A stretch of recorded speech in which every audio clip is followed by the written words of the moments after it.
Hi and welcome to my beginner's guide on Torchlight Infinite. If you haven't come across it yet, you can find it on the iOS and Google Play Store and on Steam. To celebrate the launch, we're giving away a £10 voucher for Steam, iOS and Google Play. The link is in the description below, or if you leave a comment, it will also be picked from there as well. Starting off with the normal UI, as you look to the bottom of your screen, your health is on the left and your mana is on the right. Your mana depletes as you use your skills, which are across the middle. Note that these open periodically through the leveling process. As you look to the left of your screen, if you click on here, it will open up the path to your next quest. If you ever get lost or the map doesn't show you exactly where to go, pressing this easily takes you to the next section you need to get to. At the top left of your screen, you'll see a variety of boxes. These are the active abilities and skills that you have running at the time with your build. You can quickly check on these to see if they're efficient and it's exactly what you want to do with the build that you're trying to create. Just use them as a bit of a marker spot so you understand how to do it. At the top right, it will take you to a menu, and this is where you'll find your skills. Now your skills are completely customizable. You will gain skills from either the shop, which you don't spend real money on. You use a currency which you drops in game, and from leveling up they come as quest rewards. Now the beauty of this game, you can stylize your build to exactly what you want. You see the first keys running down, these are all your actable abilities which you actually press to do. The next ones are your passives. Now as I said, you can customize these as much as you want, add the area effect to the skill or just put more damage onto it. It really is a ton of things you can change and alter to make it suit the playstyle you want to do. I'm doing a full tank at the minute and basically don't even die, but my DPS is quite low, so it's something I'm working towards to try and balance it out. Moving next to your talents. Now you've got 3 talent trees. Again, these open up throughout playing the game. Talents mainly happen when you level up. You just put points into the trees and build it up the way you want. As I said, I'm doing tank for mine at the minute, so I'm just going for as much armor and health with damage coming last. Now you go to level 80 on this, so damage is going to be the last thing I do, but you can respec it as well, so bear that in mind. If you make an error or you don't like the build that you've actually went for, you can change it. At the top you have primary talents. Again, these unlock as you unlock the certain trees.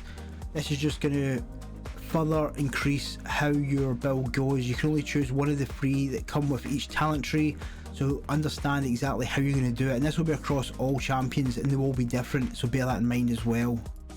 Next we have traits. Now these are specific, from what I understand, to each champion. As you again go through up to level 80, you will unlock set points where you can use these traits. As you can see, I am really pushing to get the hard tank so I can try and defend as much as I can. As I show some of the footage later, you'll see some of the bosses I'm coming against, and you can see that I just do not die because of the build I've tried to make.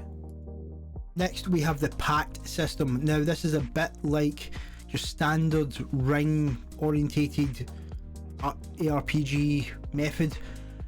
Don't make the mistake I did. I thought it was only one side you could start. It's not. You can actually change this all the way around and spread it out throughout. It does your damage, healing, armor, etc. This is why my guy is so strong at the minute in terms of taking damage, because I went for one side. Now just to touch on some of the progression trees. Now this isn't the monthly pass or anything else. This is just the storyline quest that you achieve as you go through the game. These give rewards of a currency which is easily found in game. There's 2 of them. As you see, I have quite easily done a lot of it already by just playing the game normally, and just to clarify, I've not spent any money at all in the game. I've just done the game as it is. As you go through, you can earn the currencies. These currencies can be actually used to improve your bag size as well, so I'll show that in a second. So you don't have to pay for your bag with real money to be made bigger. You can just use the currency that's there. If you see now, this is all the gear you can get. It goes through the standard, legendary, etc. The beauty about the gear is, though, all gear comes with perks, and it can help you make your build exactly the way you want to make it. This is, again, if you want to go full fire damage, just make sure all the equipment you've got has got fire or some sort of elemental in there. Items that you identify a lot of the time are stronger depending on the level of stuff you're getting, but pay attention to the bottom numbers. They're going to be key for the type of build you're trying to do. If you try to do damage and the damage is going to be less for changing that, maybe rethink it and only change it if you need a certain perk that's within that gear. Gear comes so much in this game, I don't even pick half of it up. And as same before, once you equip some items, it can change the skill, because you have to have a certain skill replicated to a weapon. As you just seen there, it popped up to say I can't use my berserker anymore. That's because I stopped using the axe and went to the hammer, so I'll have to go in and change that skill again. So bear that in mind, because if you're out in the field fighting things, you're going to lose an ability by not paying attention to that sort of thing. Now, as I mentioned with the bags, for the slots, you can use the currency which you get in game to actually open it. It's a small thing, but it's a decent thing. It does go up in cost as you progress. I'm level 41 and I've got 800 coins, I think it was, so far, and I've bought nothing else, to be quite honest. So I found it quite easy to progress so far. I've also started to upgrade my gear as well, which I'll show later on how to do that, to make sure that you can actually progress further. In terms of storage, in the actual towns where you can go to between the acts, you will have a storage chest. You have 2 infantry slots selected, which you can use from when you start the game. Basically, you can store your junk in here. Honestly, a lot of this, which I'll show you later, you can get rid of quite profitably, but if you want to hold it for a certain amount of time, or if you want to have different builds in mind, you can. And to extend this, you can use the currency you get in game to get another tab.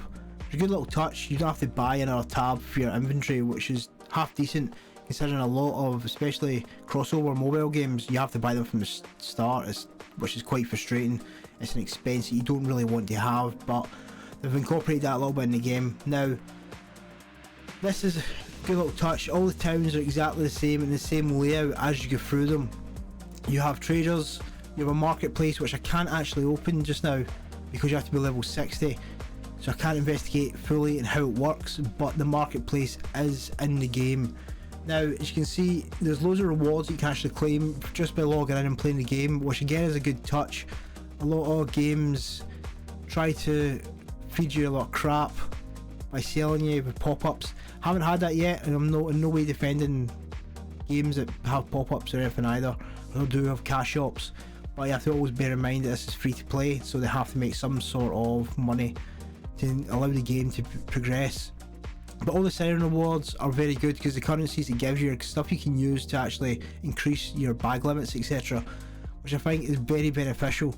Now, the currencies can be used and converted across a load of things that I've found so far, buying skills or just using in game for the slots, etc.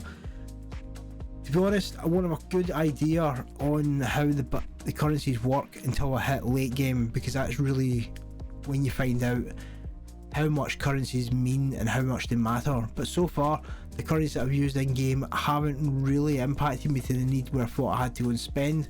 I haven't even looked really at what I can buy in the cash shops, because I seem to be getting everything I need so far.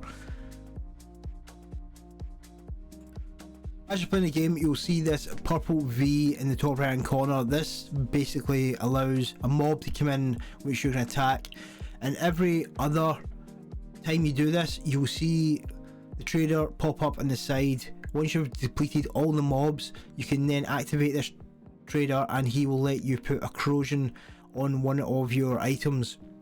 This is a nice free little touch just to try and amplify your gear a little bit as you go through the game without spending any currency whatsoever. Simple to do, you just press in the cross. From there you pick the item you want. For this I'm going to pick the belt, because I don't get a lot of belt drops for some reason, and just try my luck. It's completely free, you don't have to worry about it. The only thing is, after you've done it, you can't do it again to that item, so it is a bit of a lottery when you do it. Click on it and you can see now that it's going to pop up with one of the crystals that I've got, and it's given me an extra perk on that item of health, which is ideal for me because I'm trying to go full tank. So when you see it pop up, make sure you press it. The trader doesn't always appear, just bear that in mind. So if it doesn't work or he doesn't appear, don't think that the game's bugged. It's just he's random as he appears. Now the game itself, it does provide a lot of builds that you can do. I went for just basically a diving hammer smash, when I can just basically run through axe as quick as I could, but it's good to try and think of what you want. You want survivability, go for that level. If you want to be just a pure and absolute damage beast, then you have to sacrifice life for that as well. So just have to think of that before you put your build together and make sure you have the right build that suits. I would not pick up all items that you find. Grey items, I wouldn't even bother taking. You don't get a lot of dust for them either when you trade them in. It's not worth your time to actually hassle yourself to do it.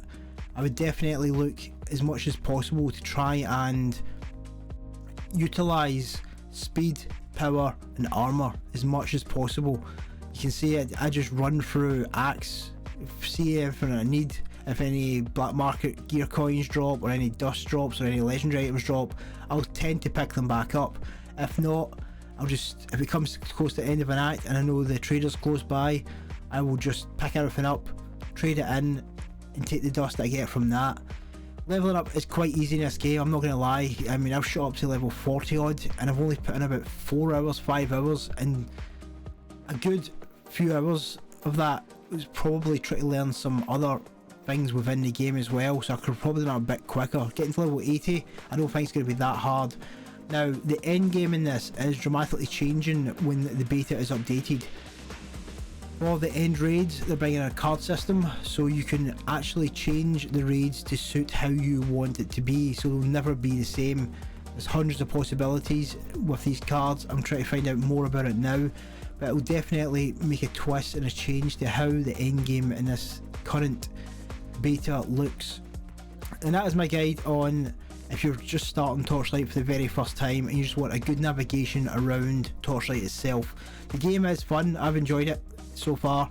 I said the shop hasn't really affected me. I know some people have thought the shop's bad, but I haven't found anything that I've had to spend in it yet. I'm still having a lot of fun. I don't feel that I'm missing out on power or anything else compared to another game which I'm going to be covering soon, where the cash shop has about 10 different currencies and you have to buy all of them individually by the looks of it.